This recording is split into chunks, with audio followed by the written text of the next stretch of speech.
जो अस्सलाम वालेकुम। मेरा नाम है अयान अली और इस वक्त हमारे साथ है अब्दुल फताह उडो। आइए तो उनसे कुछ सवाल करते हैं। हाँ अब्दुल फताह, आप हमें इसराइल और ईरान की जंग के बारे में भी बताइए और हमें इमरान खान के बारे में बताइए।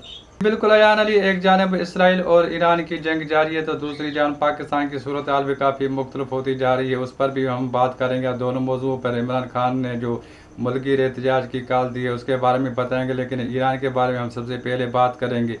तो पहले तो जब इसराइल ने ईरान पर हमला किया था तो उन्होंने कहा था कि हम जो है ईरान का जौहरी प्रोग्राम ख़त्म कर देंगे और उसको मुकम्मल तौर पर तबाह कर देंगे, और उनके जौहरी प्रोग्राम को काफ़ी हद तक जो नुकसान पहुंचा है। लेकिन अभी भी जो इतलात मौसूल हो रही हैं, ख़ासतौर पे रूस के सदर जो पुतिन है, उन्होंने भी इस बात का दावा किया है कि जो पहाड़ों के नीचे जो जौहरी प्रोग्राम है ईरान का वो बिल्कुल ही महफूज है।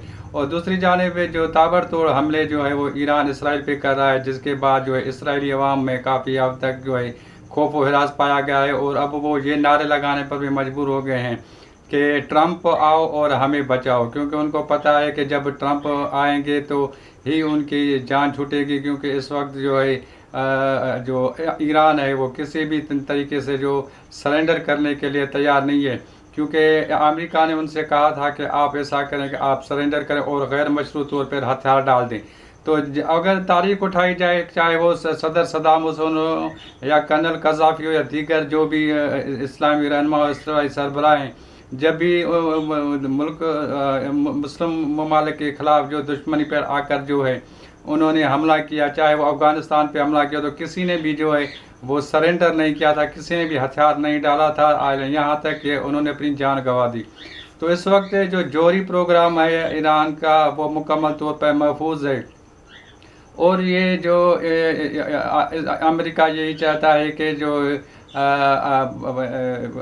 ईरान है वो अपना जौहरी प्रोग्राम भी ख़त्म कर दे, और ना सिर्फ जौहरी प्रोग्राम ख़त्म कर दे बल्कि उनके पास जो मिज़ाइल जो प्रोग्राम है वो भी ख़त्म कर दे।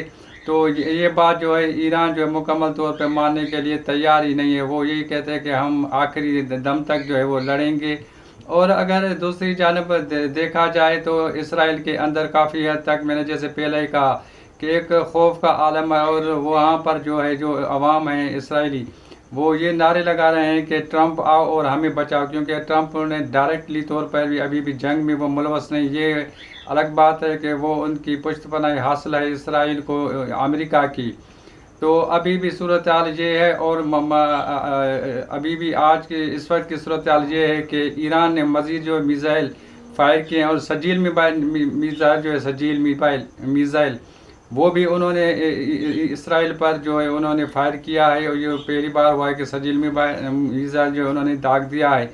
तो ये जंग अभी बढ़ती जा रही है। इस वक्त जो है चीन में भी काफ़ी हद तक गम गुस्सा है, और रूस भी इस पर काफ़ी नाला दिखाई दे रहा है, और वो ये नहीं चाहता है कि ईरान के अंदर कोई जो तब्दीलियाँ या जो ये बात की जा रही है कि सुप्रीम लीडर आयतुल्लाह ख़ामनेई को कत्ल करके एक नई हुकूमत बनाई जाए, तो ये जो है सब जो है उनके मुखालफ हैं, और ये नहीं चाहते कि ऐसी सूरत हाल पैदा हो। दूसरी जानब अगर पाकिस्तान की बात की जाए तो इमरान खान जो पाकिस्तान तहरीक बानी भी हैं और चीफ इंस्पेक्टर भी हैं, उन्होंने ऐलान किया था कि वो मुल्की तहरीक का ऐलान करेंगे और बहुत जल्द ऐलान करेंगे। तो अभी भी उन्होंने जो है अपना जो मुल्की एहतजाज की कॉल दी है वो 2 हफ्ते के लिए पीछे कर दिए, क्योंकि बैनुल-अक़वामी सतह पर अगर बात की जाए ख़ासतौर ईरान पर जो इसराइल की चढ़ाई है या ईरान के और इसराइल की जो जंग है उसके मद्देनज़र रखते हुए, दीगर इशूज़ को मद्देनज़र रखते हुए उन्होंने कहा है कि वो 2 हफ्ते तक जो है मुल्की एहतजाज करने नहीं जा रहे हैं। तो ज़ाहिर सी बात है ये तकरीबन 2 हफ्ते के बाद जो है मुहर्रम भी शुरू हो रहा है, तो ये आशूरा के बाद जो है यौम आशूरा, तो उसके बाद ही हो सकता है कि ये मुल्की तहरीक चले, और वो जो बनता है वो तकरीबन 3 हफ्ते के बाद जो है मुल्की तहरीक वो चलेगी।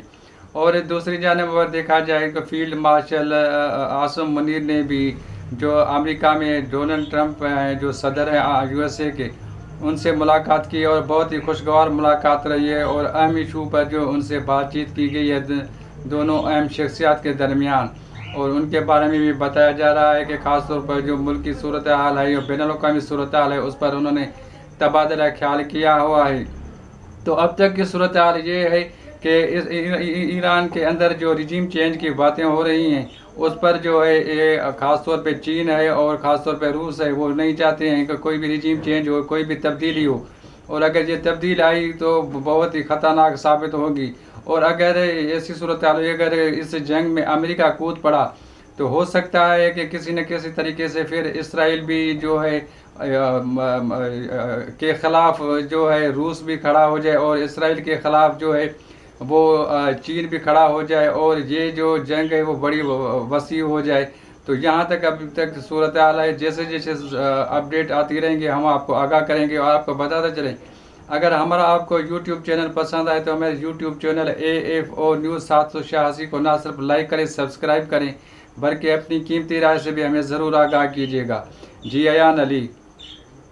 अब्दुल फताह, आपकी बड़ी बड़ी मेहरबानी, आपने हमें टाइम दिया। तब तक के लिए देखते रहिए AFO न्यूज़ 786। अल्लाह निगहबान। मज़ीद न्यूज़ एंड अपडेट्स के लिए इस चैनल को सब्सक्राइब करें।